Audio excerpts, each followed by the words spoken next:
I was reading on Dublin Live how one mum has described living like prisoners of war in a Nazi camp as planes continue using Dublin Airport's new North runway.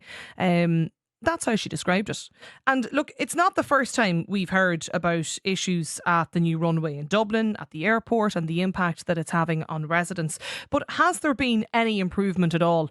Private pilot and civil engineer Gareth O'Brien is with us here on Lunchtime Live. Because Gareth, you live near the airport. I know you're part of a group that's working to find solutions. But will you just explain what it's like living where you are at the minute? Hi, Andrea. Thanks for having me on. First off, that's a common misconception that we live near the airport. And that's usually, you'll probably very quickly get comments saying you live near the airport, expect noise, what do you right? expect? What's wrong with you? In fact, Ashbourne, where we live, is 12 kilometres from the airport. Ratoath is 15 kilometres. That's the same distance as Rathfarnham, Templeogue, Blackrock. I don't think any of the people who live there consider themselves near the airport. Okay, so you're in Ashbourne, or that We're area? right at the south end of Ashbourne. Right. Yeah, and at where we are is about 2 kilometres from where the aircraft split either side of us. About half of them go up over Ratoath, where 14,000 people live, and the other half go up the east side of Ashbourne. They don't go right over the town for the most part, except when they're off course. But they drop noise over where 16,000 people live. The people at the south end of town would be worse affected, and naturally, the further north you go, the higher the aircraft get, they also start turning away to the east, and they're less affected at the north end of town. But the key is that while we're 12 kilometres from the airport, we have found ourselves inside the noise zone of Dublin Airport, despite having been told by DAA for now 20 years that we wouldn't be. And what I mean by that is DAA, in their planning application in 2005, were required to supply the area that should be reserved for aircraft noise. And that was sent to Fingal, it was sent to Meath, and people have had either no planning permission granted or restricted planning permission in those 6,000 acres over the last 20 years, where they have to, if they were allowed builds, had to insulate the house at their expense with extra noise insulation. And those 6,000 acres are straight ahead off the end of the North Runway. And today, every flight that comes off that North Runway at 400 feet above the ground starts pulling banked, sharp turns to the right and heads either 30 degrees north straight out over Ratoath, or starts into a full 180-degree turn, which banks them up along the side of Ashbourne. And when an airplane is banking, it's not climbing, right? So it's much less efficient at getting up in the sky. And as a result, the guts of 30,000 people are directly affected by noise and environmental pollution that was never supposed to land on their homes. And this is where you're living, and many others, 12 kilometres in Ashbourne, 12 kilometres from the airport, Gareth. It's because of, I suppose, how the planes turn off effectively for the airport. That's where you guys are affected. Yeah, absolutely. And it's the departing flights. So it's the takeoffs, which are, of course, much, much noisier. You're full of fuel, full of baggage, full of people. You're climbing out at it requires the most engine power of any phase of flight. And as a result of all of this yanking and banking and turning, you keep staying lower to the ground for longer. And like I say, we're 12 kilometres north. But as you get further down towards the airport to Cool Quay and not, people have heard of St. Margaret's. But St. Margaret's is quite a large area. And there are people even within St. Margaret's that were never expecting. Not because they didn't know, they didn't get involved, they should have got involved in the public consultations. There weren't any. There were no environmental impact assessment and no public consultation before these routes were put in place. Okay. Now, I have a statement here from the DAA about this. They sent us in a couple of different things today about it, but they talk about the noise monitoring, the noise reporting and the noise mitigation, and the fact that over 200 local residents are currently eligible for insulation measures and over 160 homes have been insulated so far. Is that the kind of solutions you're talking about to help ease this, Gareth? No, absolutely not. There is nobody who wants 20,000 euros, which sounds like an awful lot of money, but isn't, to insulate their houses. It's not insulate the house, it's insulate the bedrooms, because the rest of the house don't count. It doesn't insulate the back garden. It doesn't let you have the barbecue with the family that you've been having for the last 20 years in the summer, because you literally can't use your back garden further south. Even ours, we don't have ours here anymore. We go to Wicklow, to our cousin's house, all the who used to come here, because you just can't have a party in the back garden anymore. 6 o'clock in the morning, we start hearing airplanes where we are, and at 7, if the windows are open, like in the summer, nobody's sleeping. Everybody's awake from 7 because the noise starts coming. The DAA say that with regards to the North Runway, the hours of operation are 7 a.m. to 11 p.m. There's no flights landing or departing during, outside of those hours from 7 to 11, with the exception of exceptional circumstances. This is correct. However, the flights off the South Runway follow the track that they used to, but they come over much lower than they used to for various reasons. They fly much faster, they get turned much sooner. The key is the North Runway. From 6 a.m., there's about 250 to 270 flights a day that leave that North Runway, particularly throughout the summer when people's windows are open. And while DAA will talk about the noise monitoring and the noise calculation and the modelling that they do, there are no noise abatement procedures, which is to say they have not given any instructions to pilots. They've not made any change to how they take off, where they go when they take off, what climb profile they use when they take off. There are no noise mitigation measures. And you know North this Runway. because you are a pilot. I'm a pilot. I'm a private pilot, and several of the members of our group are commercial pilots who fly off those runways every day. Okay. Stay with us, Gareth, if you don't mind. I just want to chat to a couple of other listeners as well and get their thoughts on this. Niamh Marr is with us. Niamh is a resident. Well, where exactly are you a resident, Niamh? Hi, Andrea. I live in St. Margaret's. You're in St. Margaret's, as Gareth talked about. Yeah. So, like, as Gareth mentioned, St. Margaret's obviously is closer to the airport. But again, we live in an area that, based on what the planning conditions were to do with the North Runway, we were never meant to be affected by the level of noise that we're being affected by now. And it's all to do with the diverting flight paths off the North Runway when there's westerly winds. And for us, obviously the anniversary of the North Runway was there on Saturday on the 24th of August. And yeah, it's pretty much been a living hell for the past 2 years. And because describe it, Niamh. Just describe what it's like. Well, to be quite honest, we went through a phase of grief at the start because it was such a shock to the system.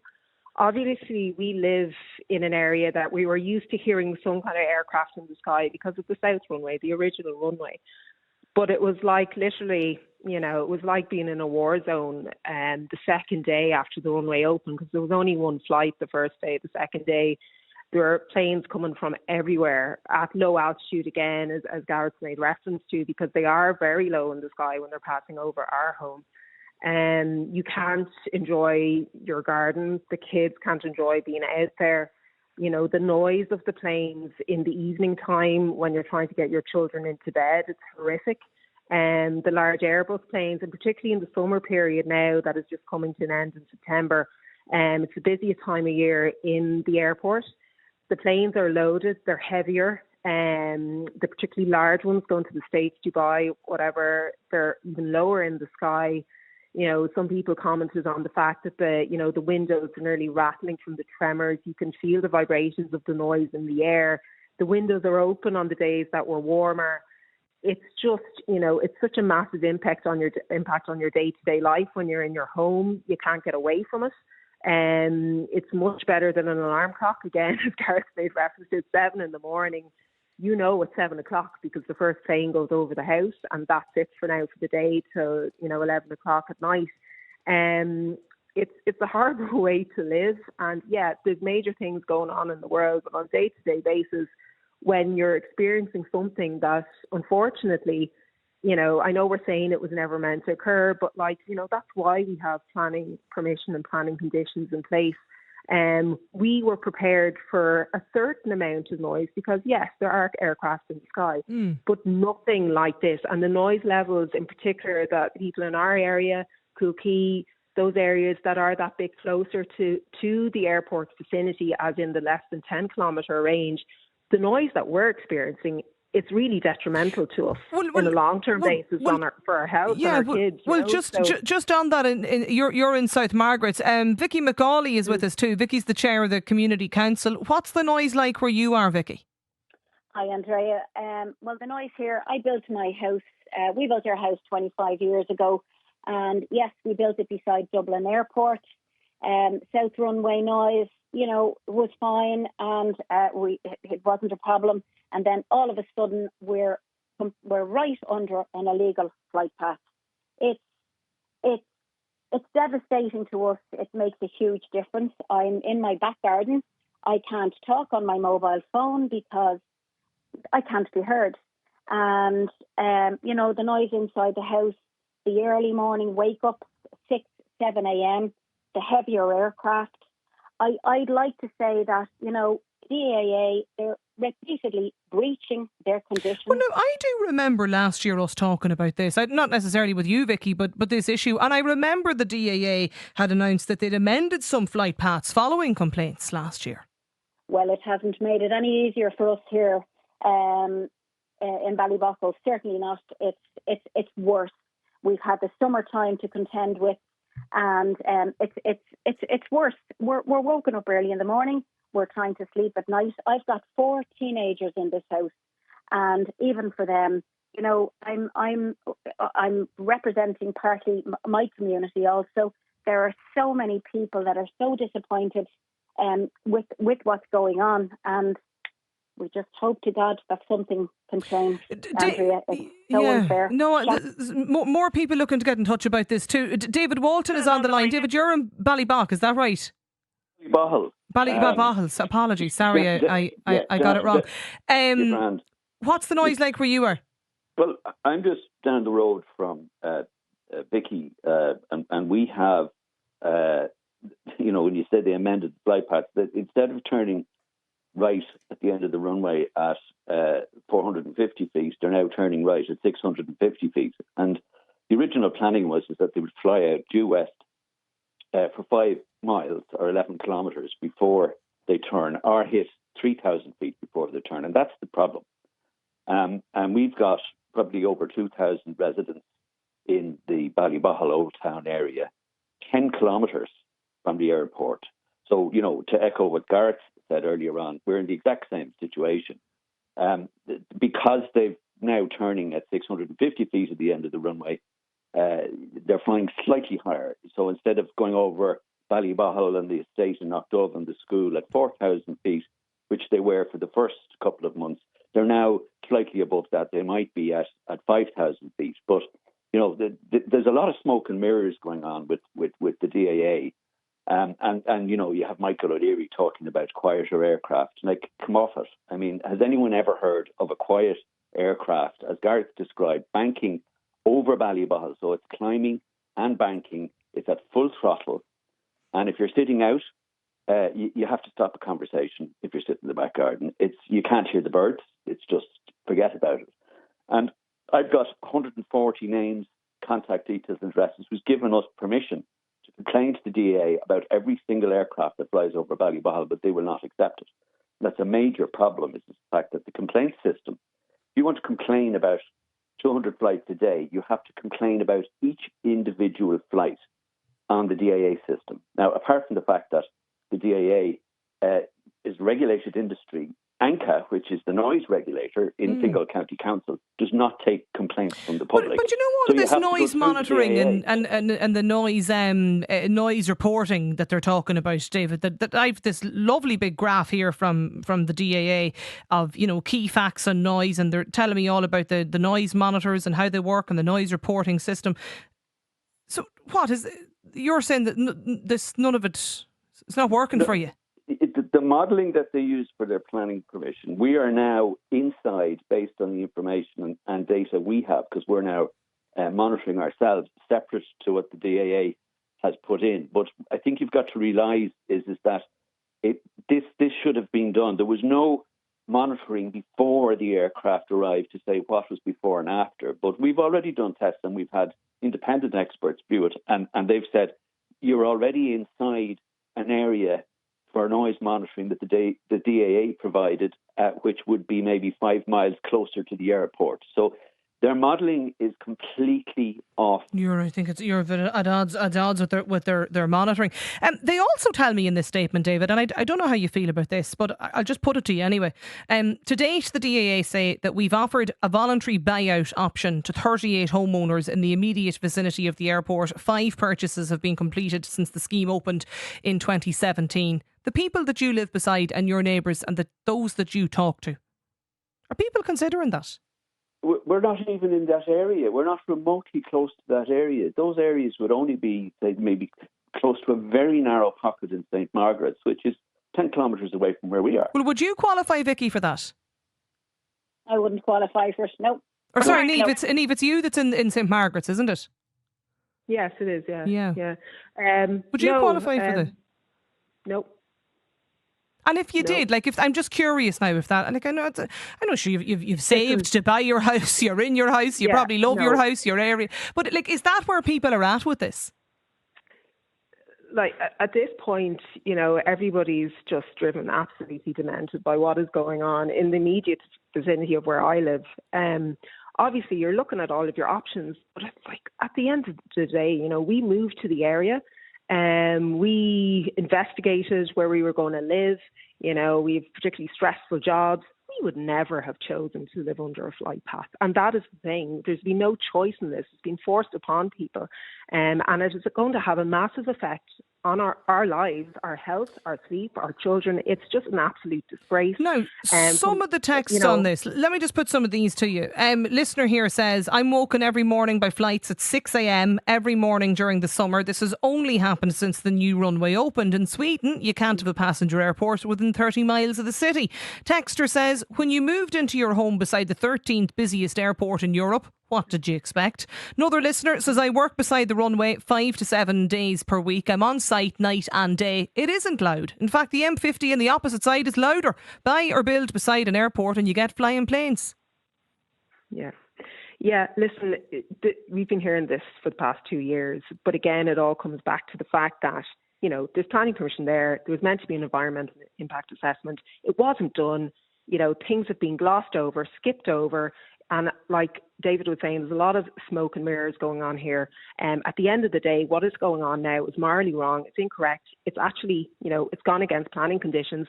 All of us have to comply with our planning. Okay. We were building our house. We'd have an archaeological dig at our home to actually get our planning permission. But the DAA are allowed to send planes over our home and make our life intolerable just because, it's to do with, they just want to do it that way. That can't be acceptable. And from a political point of view, that, nothing is being done about this.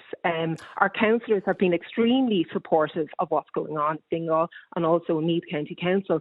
But still, we're still in this situation. We're just on that. Let me bring in one of those, Niamh, if you don't mind for a moment. I think Fingal Independent Councillor Cathal Boland is with us on the line. Cathal, like, it is a year on since the new North runway opened. Is anything being done? I think, Andrea, that it's actually 2 years since it opened. Right at the very start, I was alerted by some residents that there was a noise issue, and I raised it with the management of the DAA at a meeting about something else. I raised that on the 12th of September. I raised it in the council chamber later the same day, and consistently every month I have a motion down in some guise which affords speaking opportunity about the airport and its bad management. It is so extreme, the management, that the members of the Balbriggan, Lusk, Rush, Swords Area Management Committee passed a resolution calling on the government to dismiss the board of the DAA for incompetence. Well, I don't know if that's... Yeah, okay. Right, but is there any... Like, in terms of actually being able to deal with some of the measures that Gareth outlined at the very beginning of all of this and the solutions to it, is it likely there's going to be any change? Because what we have here, as I said, is all the stuff about the noise monitoring and noise reporting and noise mitigation. look, the reality is the people who are complaining aren't fantasists. The noise is there. It's a fact. It's largely caused because the DAA have allowed a situation to develop where they are not compliant with the 5 nautical mile route out of the airport. And if they did that, if planes flew the 5 nautical miles before they banked to make the turn, then most of this problem would not exist. Yeah, you reckon that would solve it? Okay. Yes. Well, on that, we did ask the DAA if they'd like to join us or give us an updated statement on this or say something in relation to the concerns raised by listeners here today on the programme. They did send me in, as I mentioned, a long sort of a detail, and we could no problem. We can put it up on X and social media if people want to read it around the noise monitoring and how all of that works. And they do say an important point to call out regarding the North Runway is that the current hours of operation are 7 a.m. to 11. There's no flights landing or departing it during the night except for exceptional reasons, which include the likes of essential maintenance on the South Runway. Another texter has got in touch. It's 087 1400 106 to say, I'm listening to the discussion about the aircraft noise from the North Runway and it's disgraceful. I live in Clonee and the aircraft fly out of the South Runway and it's just as bad because they're at 3,500 feet, but some flights cut the west route and end up flying over my house between 5 to 7 a.m. every morning. It's an absolute nightmare. Sleep deprivation, it's absolutely detrimental to our physical and mental health. Ian has got in touch. He lives in Knoll at the far north of the county. Often we're woken up in the early hours of the morning at around 4 a.m. by aircraft noise. During the day, the noise is disruptive whenever we're out in the garden. There was a funeral in Knoll last year and the sound of the aircraft was deafening, so much so that you couldn't hear the speakers outside the church. Aircraft noise is also quite audible during outdoor events in the village.